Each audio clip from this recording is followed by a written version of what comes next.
Chapter 2. A New Assignment. As soon as I entered the huge meeting room, everyone who had already gathered there hushed to silence. They all bowed from their waists and then took a knee, putting one hand on it while pressing the other arm against their chests, with their fists clenched over their hearts. They all kept their heads low. I suppressed the urge to roll my eyes. Everyone was being so dramatic. They treated me like I was already the queen. They normally didn't have to bow before me like this, and they also didn't have to call me madam yet either. This kind of bow was typically reserved for a king, queen, or both, and had only a queen got called madam. A princess was usually addressed as mademoiselle or milady, but for as long as I could remember, everyone had always called me madam. I remembered I had thought that was weird when I had learned about the royal titles. Of course, I had asked this question to my instructor. Apparently, I had a lot of magical power. I even had a special skill. I could control the weather. Obviously, witches and warlocks could always control the elements, the weather included, to an extent because of their magic. But apparently, I had been able to control the weather during the last 3 months of my mom being pregnant with me. Pregnant witches always wore a bracelet blocking their own magic, and therefore blocking their child's magic as well, to prevent it from going crazy. Witches and warlocks were born with magic, and already had it during the last few months of the pregnancy. The day and time I was born, I had created an enormous storm, containing hail, snow, lightning, and thunder, and afterwards the whole country had suffered under a snowstorm for a week. It was said that witches and warlocks born with such power were destined for greatness. The media had probably gotten inspiration for my nickname because of this event. Honestly, they ought to call me the Queen of Weather or something like that, but I guess that was not dramatic enough. The media liked to create sensation and drama around me. "Stand up, please," I said. I scanned over the people in the room as they stood back up. I recognized a lot of them. Most of them were from the elite class and therefore members of the council. I also recognized a few commanders and generals from other warrior divisions. I greeted people as I walked through the room. "Your tattoo has expanded a lot, madam," someone commented from behind me. The back of my dress only reached halfway up my back, leaving my shoulders exposed and my tattoo clearly visible. I turned around to face the council member. "Not that much, actually," I answered. I had killed 3 creatures over the past few days, just like my first time. I was a bit disappointed. I normally killed more. "She's being humble and setting way too high goals for herself, council member. I'm afraid I'm just going to repeat myself, but at this rate, you'll die from overworking yourself, madam," someone said next to me. I knew that voice well. It was Maurice. He had come up to me and now stood by my side. I turned my head to look at him and smiled a bit. He wore a tuxedo. He had also dressed up for this event. "Maurice, my commander, you know I usually kill more than 3. "I bet he wanted to steal some kills from you, madam," the man said, who had just joined our group. I recognized him as a general of another division of warriors.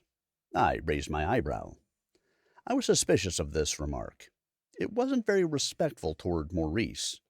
He made it sound like Maurice was deliberately holding me back or sabotaging me. "Why would he do that?" I asked. "To make sure you don't end your warrior's career with more than 200 kills," the general answered in a serious tone. I was even more suspicious now. I knew a lot of people were already betting on how many kills I would have by the end of my warrior's career. Was he implying Maurice, my commander, teacher, and mentor, had placed a bet on me? "Do you mean because of the bets?" I asked with a dangerous tone in my voice. The general realized his mistake now. He suddenly became uncomfortable, shifting on his feet. "I would never bet against my own general and future queen," Maurice responded in a serious tone. This made the general feel even worse. He was very embarrassed now and almost turned red. "Thank you, Maurice," I internally said to my commander. No, I don't mean it that way. I mean your tattoo expands with each kill, madam. It would be such a shame if that leopard disappeared beneath all those snowflakes. Why would he be concerned about my tattoo? It was mine, and it was on my body. It's not just a leopard. It's obviously a snow leopard. And it's my tattoo, my body. I don't really see what's wrong with a snow leopard being surrounded by snow. That's their natural habitat. Each snowflake represents one less demon in this world. Each snowflake is a mark I wear with pride because it gives us all hope, confidence, and comfort. Each snowflake means my Saulia is safe, I responded in a harsh manner. The general pointed his gaze down. I do realize that. My apologies, madam, he said regretfully. Please go, was my short answer. He nodded shortly, turned around, and left me alone with the council member and Maurice. I must admit it's my pleasure to be your partner in crime in helping you live up to your nickname, madam, Maurice said. I looked at him. He had a wide smile on his face. I liked having him around. Formal events like this one were always more fun with him around. He mostly acted formally towards me, but he knew I sometimes acted colder and harsher than normal, to mock my own nickname. He had known me for almost 6 years now, and he knew how much I hated the media and the attention. Thank you, Maurice. He smiled even more now. At that moment, my parents finally entered the room. Since they were the king and queen, everyone bowed from their waist and kneeled again like they had done when I had entered. Even I did this. Yes, they were my parents, but during formal events like this one, they were this country's rulers. I carefully kneeled, paying attention so as not to damage my dress. Luckily, my very formal dresses were wide at the bottom, giving me some space for my legs. Thank you, that will do, my father said. We all stood up again and turned our attention and gaze toward my parents.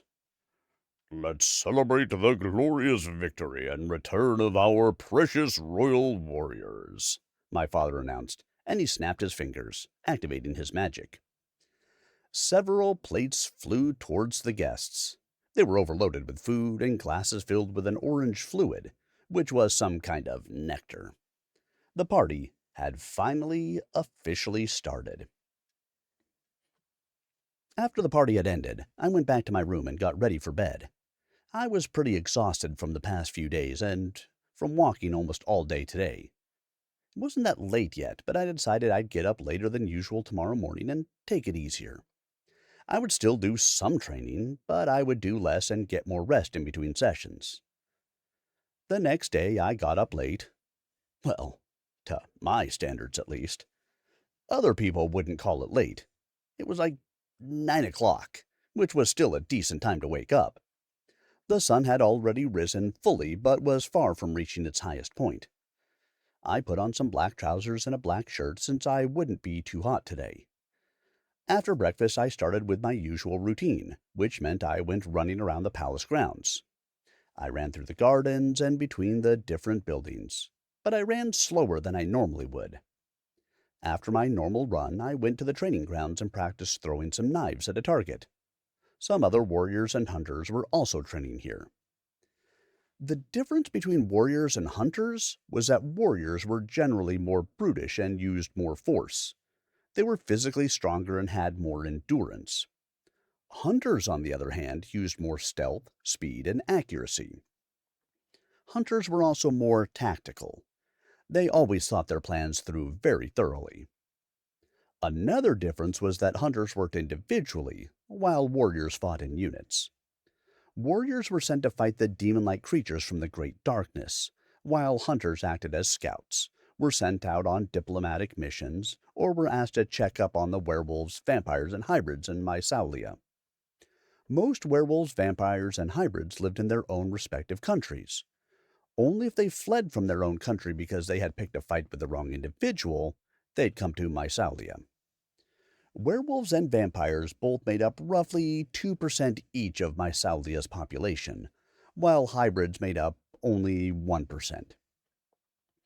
I thought I had practiced enough with throwing knives now, so I started cleaning up the area, walking up to my target to get the blades out. At that moment, my mom arrived at the training grounds. All the warriors and hunters immediately stopped what they were doing and dropped all their weapons. They bowed from their waists and knelt. This wasn't a formal event, so I only bowed from my waist and held my head down while holding one arm against my body with my clenched fist over my heart. I didn't need to kneel when I encountered my parents during the day. Inside the palace, I didn't even need to bow or nod to them unless there was a formal event. But now I was outside, amongst warriors and hunters, so I greeted my own mother.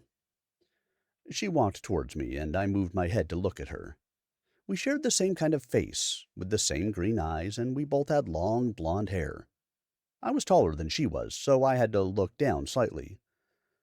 "Madison, dear, can you please walk with me for a bit so we can talk?" she asked. I nodded and left the knives and the target behind. I walked with her over the palace grounds. Only after we had left the training grounds did the warriors and hunters get back up. The training grounds were a part of the palace grounds. They were located just behind the warrior and hunter buildings, where they could all practice. The elite class rarely came to the training grounds, unless they were warriors, hunters, or both, just like I was. "Is there a reason why you want to talk to me?" I asked. I rarely saw my parents since I had turned 13. We lived separate lives and had other priorities. They were mostly royal and had royal affairs to deal with, while I was mostly a warrior and a hunter. I ate separately during breakfast and lunch and had my training in between. I only saw them during dinner when we ate together. "I know you've only just returned from battle with the royal warriors, but the council has a very special request for you," she said. I could hear through her words what she meant. I would get an assignment as a hunter. "What's the assignment?" I asked directly. "You know there have been a lot of attacks at the border with Naremia the past few months, right?" It was unnecessary of her to ask that. Of course I knew about that matter. I had only been away with the royal warriors for a couple of days. The attacks had been happening for a while already, but she wanted to prepare me with what would come after her question.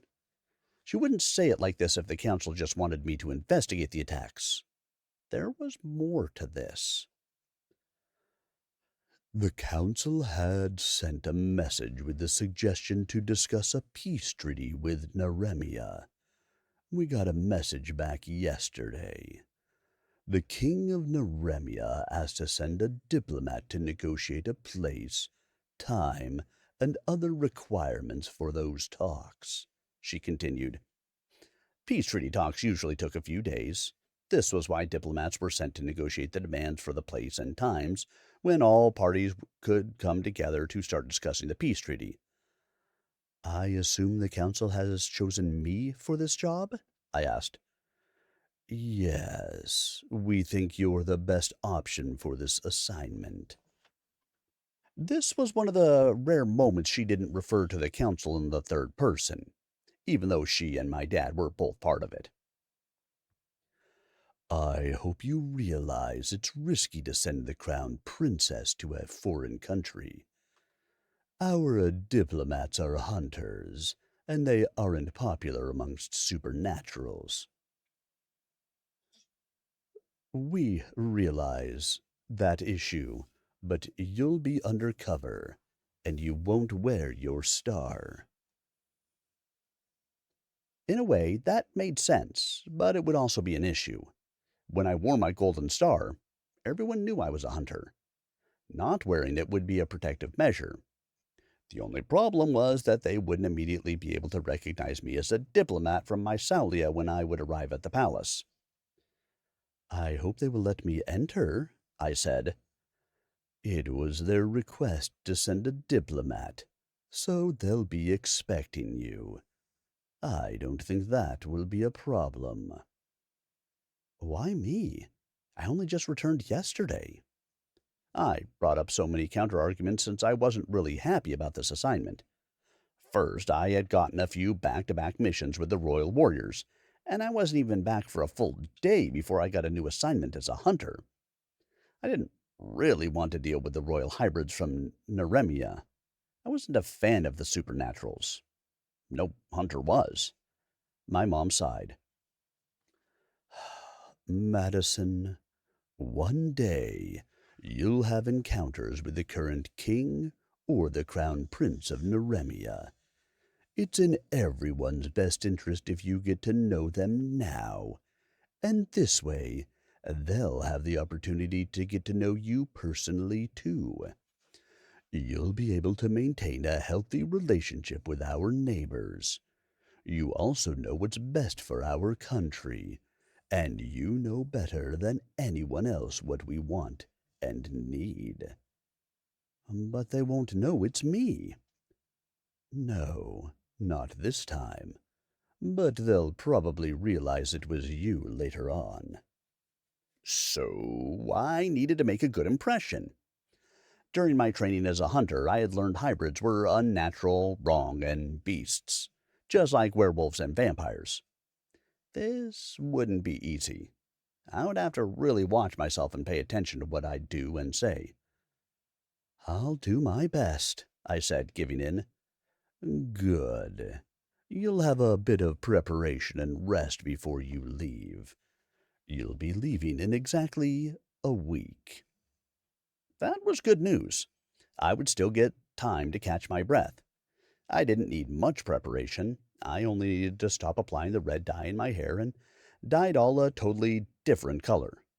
I nodded as a sign that I agreed.